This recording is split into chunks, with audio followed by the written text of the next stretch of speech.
jaaliyadaha dalka Mareykanka ogaadeen ka soo jeeda anigoo ku hadlaya magacooda iyo afkoodaba ku hadlaya waxaan runtii soo jeedinaynaa baaq aan ku cambaaraynayno maleeshiyaadka qabaa'ilka gobolada Hiiraan iyo Galgaduud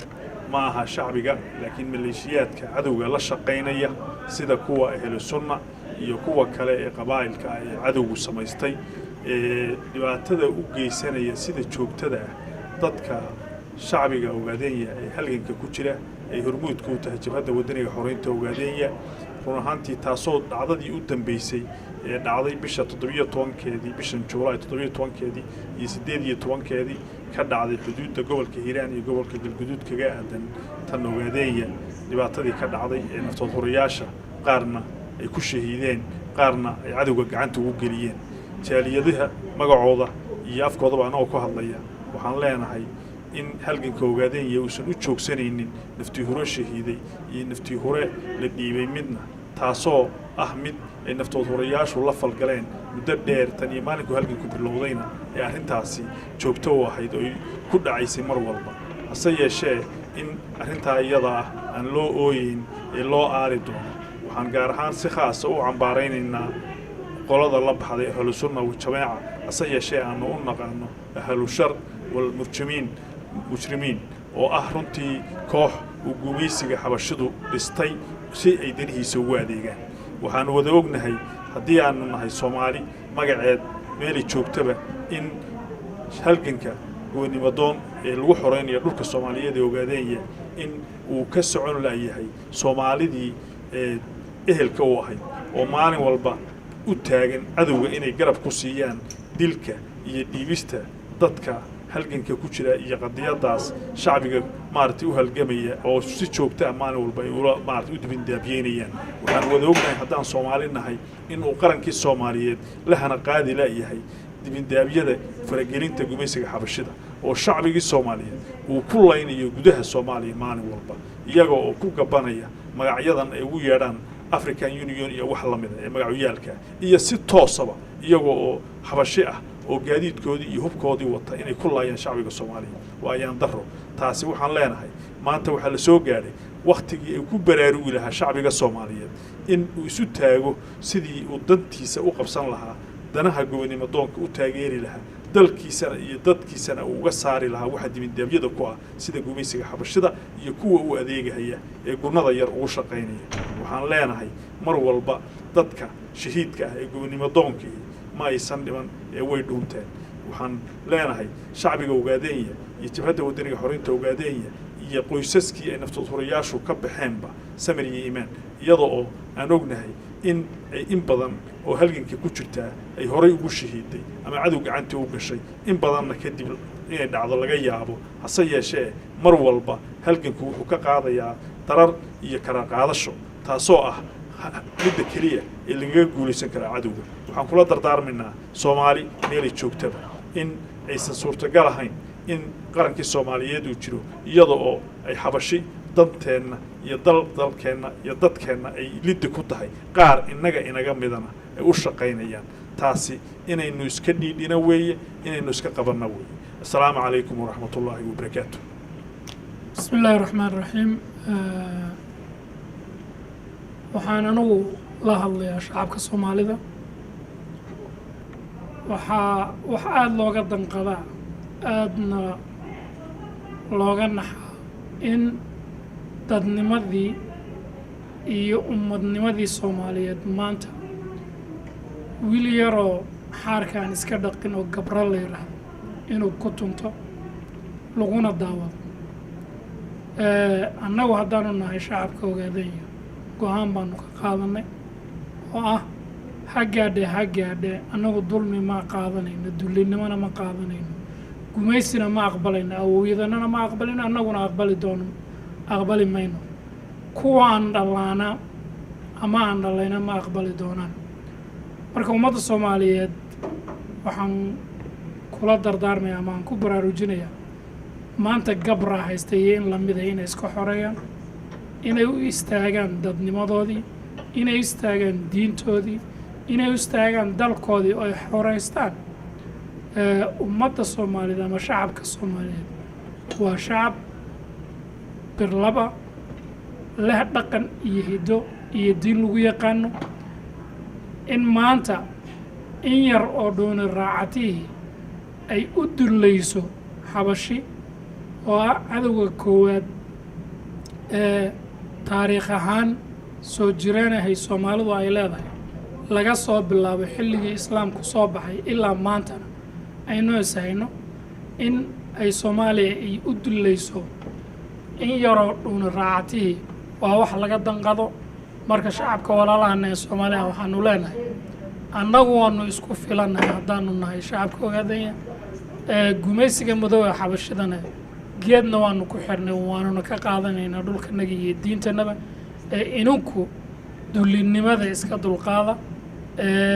u istaaga Soomaalinimadiina u istaaga diintiina dadnimadii Soomaaliyeedna xoreeya oo ka kaca ciidda waanu leenahay ninkii moodaya naftii hure uu ama dhiibo ama uu maaragtay dilo in xaq u dirarku ay ku istaagayaan ama xaqa reer ogaadanya uu ku duudsiyana riyu ku jiraa suurtagalna maaha ka awow bay soo socotay haddana inta qof uu naga nool yahay gabar iyo wiilba xaqa ogaadanya inta laga helayo wuu soconayaa mana aha mid ku istaagaya muxuu ahaa dabadhilif wayaano u shaqaynaya wax uu geystay iyo wax lamida mid ku istaagaya marka ummadda Soomaaliyeed isxoreeya ka kaca fadhiga diintiina iyo dalkiina difaaca aynuna gacmaha isqabsano oo aan walaalo jiraynu nahay aynu u wada istaagno sidaynu uga hortagi lahayn cadowga guud ee aynu wada leenahay ee awayaana ee doonaya inuu Soomaaliya qabsado xeebaheedana adeegsado waxaad isweydiisaan hadda Ethiopia 9 markab oo ciidanka badda ah bay samaysatay badna ma laha maxay u samaysatay waxay ku socotaa waa badda Soomaaliya ay duulaan ku tahay yaa difaacaya marka duulaan baddii Soomaaliyeed Soomaali baa laga rabaa inay difaacdo annaguna waxaanu diyaar u nahay waxa la wixii hiiliya hoo iyo taliya tusaale ay u baahan yihiin inaanu garab ka siino sidaa iyo waxaan isku ognahay inaynu cadowga Soomaaliyeed meel uga soo wada jeedsano asalaamu calaykum waraxmatullaah kolka hore waxaan u tacsiyeynayaa dhammaan ummadda ciidamada qalabka sida ee ONLF iyo dhammaan ummadda reer ogaadenya meel kasta oo ay joogaan adduunka ka joogaan waxaan u tacsiyeynayaa tacsiyadaasu ma aha mid aan geeri noo cusub oo inagu cusub ma ahan waa mid aynu ku soo jiray muddo dheer oo ay nala abtirsatay oo aynan marna ku qalbi jabaynin ma aynan dhiman horta nimankaasu ninkii yidhaahda way dhinteenna waa nin dambaaba aayado qur-aana jabinaya wey ilaahay agtiisa ay ku nool yihiin way shahiideen geesinimo iyo sharafna way ku dhinteen nin gabayaa ah oo caraba wuxuu yidhi inaad dullinimo ku noolaato kolkaad dullinimo ku noolaato waxaad ku dhiman dullinimo kolkaad fadli iyo sharaf ku noolaatana waxaad ku dhiman sharaf baad ku dhiman marka labadiiba waa geeridu waa uun geeri buu yidhi laakiin midna waxaad ku dhimatay sharaf iyo karaamo midna waxaad ku dhimatay dullinimo yaad ku dhimatay waxa weeye marka ruuxa aadamuhu inuu sharaf ku dhinto yaa uga sharaf badan inuu ku dhinto dullinimo waxaa taasu waa taa ummadda Soomaaliyeedna mid baan waaska u xoojinayaa waas Axmed waxa weeye waxaan soo gaadhnay annagu waxaan soo gaadhnay wayba naga joogtaa waxaan soo gaadhnay iyadoo oo aanu ku heesnay iskuulka marka intaanaan kalaaska gelin aniga NFD-na ay la dhalato dhabaha herer waa dhulkaygii la dhuubtay dhibaatada dhulkaa maqan dhiig yeelani maaya aniga oon dhammaan helin waxaan soo gaadhnay heesahaas oo ummadda carruurta Soomaaliyeed lagu maaragtay carbiyo waxaan soo gaadhnay iyada oo Cabdirashiid Cali Sharmaarka la weydiiyey doorashadii baa idinku soo dhow dagaalna wuu idinku socdaa dawladda Afrika ugu xooga badneedna waad la dagaalamaysaan sidee doorashada u gelaysaan oo uu yiri lix waxa weeye gacanta midigna xabadaanu ku ridaynaa gacanta bidixdaana waanu ku vootaynaynaa raggii sidaa ahaa raggii ay dhaleen seebay ku ogolaadeen maanta ummadda Soomaaliyeed waxaan weydiinayaa su'aal seed u liqdeen ama u qaadateen madaxtooyadii Soomaaliya calanka Ethiopia inuu ka taagan yahay seed u ogolaateen Soomaaliya away raggii dhulkan ku soo dhintay away raggii ay dhaleen away dadkii Soomaali la dhihi jiray Soomaali dadkii la dhihi jiray miyay rugmadeen oo madad samada laga soo daadiyay baa dalkii ku nool seebay u qaateen hal nin oo aan Ethiopia wuxuu ka yahayba jirin Addis Ababana maanta aan tagi karin oo jaahil waxna qorin waxna akhriin in ummadii Soomaaliyeed waa hal nin gees ilaa gees inay u dulaysan tahay Soomaaliya saad u qaadateen magacii Soomaaliyeed xagee aaday ummadda Soomaaliyeed xagee u kacday maxaa idin ku dhacay Soomaaliyeed arkaynin dalkii adduunka muslimka ugu awoodda badnaa Turkiga shalay wixii ka dhacay Soomaaliya iyadoo xukunkii lala wareegay oo gacantooda laga bixiyay nimankii dalka haystay shacabkii reer Turkiga waxay sameeyeen iyo siday u galeen nimankii wax isku dayay Soomaaliya maxaa idin ku dhacay waxa weey wala arki jiray basaasiin weligood bay joogeen haddana kuwa weligood jana ma hadda oo jooga oo waxa jiray weligood basaasiinaha Ethiopia u shaqeyn jiray wala yaqaana hebel waa kuwa hadda xirka ku jiray tuulooyinka gobolada lagu sheegayo kuwa jooga kamid ah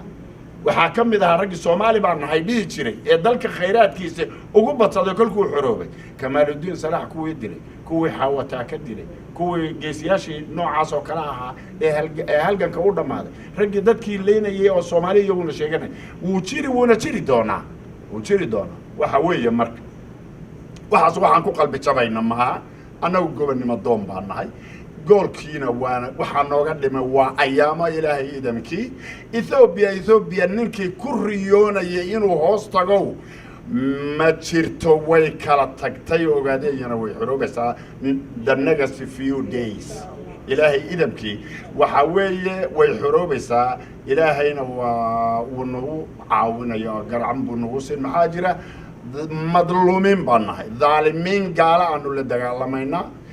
ninkii annagana necab ama waxaad Ethiopia u hoos gasheen waxay idin siisay ma ah waxa weeye xumaan aad ku xumaynaysaan dadka xaqoodii raadinaya waa sida ay tahay weeye ninkii jecel iyo ninka jecel waxa weeye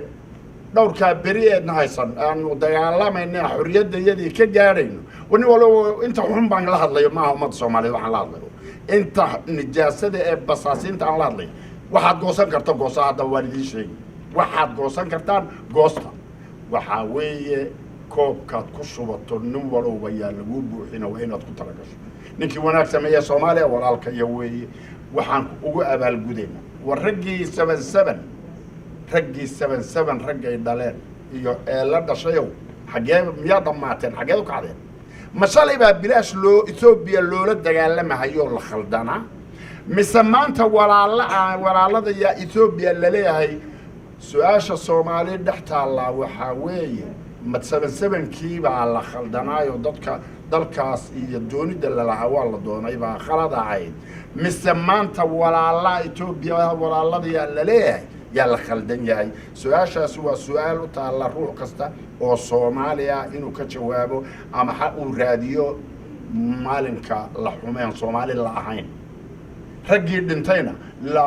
haddii aad odhanaysaan waxay ku dhinteen khasaaray ahaayeen oo bilaash bay ku dhinteen ninkii odhanaya iyo ninkii waxay ku dhinteen inay sax ahaayeen kuwa maanta ay khaldan yihiin cadaynayo waa su'aal ruux kasta oo Soomaaliya inuu ka jawaabo ama jawaabteeda keena laga rabo assalaamu calaykum waraxmatullaahi wabarakaatuh waadiya xorowdo Soomaaliya ha midowdo Soomaali lafteedii baa gumaysi ku jirtay ha xorowdo Soomaali ha iska qaada meesha gumaysiguna ha dhaco kala tagninkii Ethiopia jeclaaya ninka kale ogaadaya xorriyadeedina waa miiska waxaan Soomaali u sheegaya oo aan doqonaynta halka u daran bay loodeen horta nin jecel iyo niman jecleen ba Soomaalinimada waa la isku khasbaya waa baryam noqon mayso خاصب gacanta ogaadaya marka calankeeda la saaro xuduudu ciriya dhul way xidhan tahay ninkii Tigray jeclaa ee inuu noqdo doonahaya ninka axmaar jeclaa ee doonahaya inuu meelaad u marta male waa sandulle Soomaalinimadu including Djibouti. bismillaahi raxmaani raxiim waxaan halkan ka salaamayaa naftoodayaasha jiidda hore ku jira iyo xaasaskooda waxaan halkan tacsi uga dirahayaa eheliyadii ay ka shahiideen naftoodayaashii reer Ogaadeenya waxaa kaloon tacsida u dirayaa dhammaan shacabka reer Ogaadeenya meel kasta uu joogo inta damiir kale intaa kadib waxaan u sheegayaa ummadda Soomaaliyeed maalin kasta falalka foolxun ku dhaqaaqaysa ee sameynaysa arrintan annaga arrin maanta nagu cusub ma aha waa arrin soo jirtay ilaa xilligii ay jamhadda wadaniga xoreynta Ogaadeenya u baxday dagaalka ayay nagu bilaabeen soo qabashada iyo dilka xabadda aanu kaga horjeedna cadawga inay dhabarka nagaga dhuftaan Soomaali mid nagu cusub ma aha maanta waa mid noo sii horeysay hadda ka hor bay ahayd in badan oo rag iyo dumar bale inay soo dhiibaan inay gobolladooda dhexdooda lagu laayo oo gumaysiga Itoobiya inta u adeegaysa ay ku dhexlaayaan maxaan ku dhahay inay soo dhiibaan inay noola soo saftaan cadawga marka ummadda Soomaaliyeed meel kasta oo ay joogto waxaan u sheegayaa inaanu ahayn dad walaalo ah oo Soomaali ah oo u wada jiray cadawga gumaysiga ilaa iyo 64kii haddana sidii ay hawshu u taagan tahay walow ay tahay dad xun oo maxaan ku dhahay xukuumadaha dhisan ka jira oo dabaqoodhiga dhan kasta uu ka dhisan yahay hadda ka horna waan soo dhigay aaladda Facebooka inaynan ummadda Soomaaliyeed xumaanta u wada dhannayn maxaan ku dhahay in ay wado xumaanta iyo cadawtinimada iyo dabaqoodhiga gumaysiga Itoobiya uu adeegsanayo hasaatee haddii aanu nahay annagu shacabka reer Ogaadeenya uma joojinayno dhibaato naguma hayso halgankanaguna wuu soconayaa wax nagu soo jiray oo soo jireen ah oo muddo dheer ay nagu hayeen ummadda Soomaaliyeed ee walaalaha nahay ee aan xuduudda la leenahay maxaan ku dhahay ay soo wadeen oo ay soo jireen annagu haddii aanu nahay shacabka reer Ogaadeenya uma joojinayno waan wadaynaa kama xanuunsanayno kamana daalayno halgankuna wuu soconayaa Ogaadeenya way xoroobaysaa hadduu Ilaahay yiraahdo mar dhow ayay xoroobaysaa waxaa kaloo jirta dad badan oo shahiid ku dhimanin yaa maalin kasta dhimanaysa oo adduunka daafiisa ku dhimanaysa muslim iyo kristan ciday dooni bahaato nin walba saacadii taymkiisu galay kamana hordhacayo kamana dibdhacayo ayagu way ku tala galeen inay maaragtay shahiidaan ciidooda u shahiidaan ciidooda u dhintaan ilaahay agtiisana sharaf bay ku leeyihiin shahaado sharafna way qaateen waxaa dhibaato qaba aakhiriya adduunkaba kuwii falkaa geystay shacabka reer Ogaadenyana ma iloobahayo dakanadaas waa mid weligeed taalla sidii hadda dadkii hore sheegayay maxaan ku dhahay maxaad iiga raagtay uma tiraade maxaad ii ilowday yay ahayd adigu maamaadi waxoogaa iga yar kala dhiman marka waxa weeyaan ummadda Soomaaliyeed waxaan u sheegayaa annagu haddaanu nahay shacabka reer Ogaadeenya annaga oo maanta hawshan tadaata waxoogaa waa laga xanuunsan karayaa qof maaragtay si xun loola dhaqmay xanuuntadeeda way leedahay haddana wixii aanu ku talagalay sida ugama xanuunsanayno umana dabcayno ugamana daalayno laakiin ummadda Soomaaliyeed waxaan u sheegayaa damiir xumada iyo gumaysiga idin wada haysta ee ina wada haysta inaydan isu dhambasuusinin inaad kor isu qaadaan nin xun oo injirle oo maxaan ku dhahay maqale ka yimid oo danaysan haya inuu maaragtay idinku meel gaadho oo ummadda Soomaaliyeed kala fogeeyo ayuu isagu u fadhiyaa Soomaaliya gudaheeda marka shacabka Soomaaliyeed waxaan ugu baaqayaa arrinta inay ku baraarugaan indha dheerna u yeeshaan inta xukuumad kasta ka dhisan dhanka Ogaadeenya ka dhisan dhanka Soomaaliya gobolka Doonimaate ka dhisan ee dabaqoodhiga ee gumaysiga Itoobiya uu dhistay inaynu dhinac ka wada ahaano oo inaan walaaltinimadeena ayna xumaynin oo cadow inagu soo duulo ayna wada haysta weeyaan aynu dhinac uga wada jeedsano marka waxa weeyaan in alla intii dhibaatada geysatayna annaga dakanadeedii iyo colaadeedii waanu u haynaa kagamana hadhayno mana daynayno annaguna halgankanagu waa sidaan horey ugu sheegay wuu socon hayaa lagamana daalahayo lagamana nasanhayo wayna xoroobaysaa ogaadeenya gumaysiga Itoobiya ha dhaco ha burburo wuuna burburay wuuna kala tegay wax sii jirana hadda ma insha Allah taala sanadkan 2016 ogaadeenya inay xoroobaysaano aad iyo aad uga rajo qabnaa marka shacabka reer ogaadeeyana meel kasta oo jooga waxaan ugu baaqayaa halgan baynu ku jirnaa waan dagaalamaynaa markii halgan loo baxo shahiid baa imanaya qabasha imanaysa dhiibis baa imanaysa inaynaan u diirnixin inaan horay uga sii gudubno inaynu ficiloonno inaynu cadhoonno inaynu dardar gelinno ayaan shacabka reer ogaadeeyana ugu baaqayaa ummadda Soomaaliyeedna garab istaagii walaaltinimo ee awal inaga dhaxeeyay inta damiir kale in ay samayso inta dabaqoodiga ee cadawga gumaysiga u adeegaysana wada jir inaynu ka noqono oo dhinac ka wada istaagno. Wassalaamu calaykum waraxmatullaahi wabarakaatuh.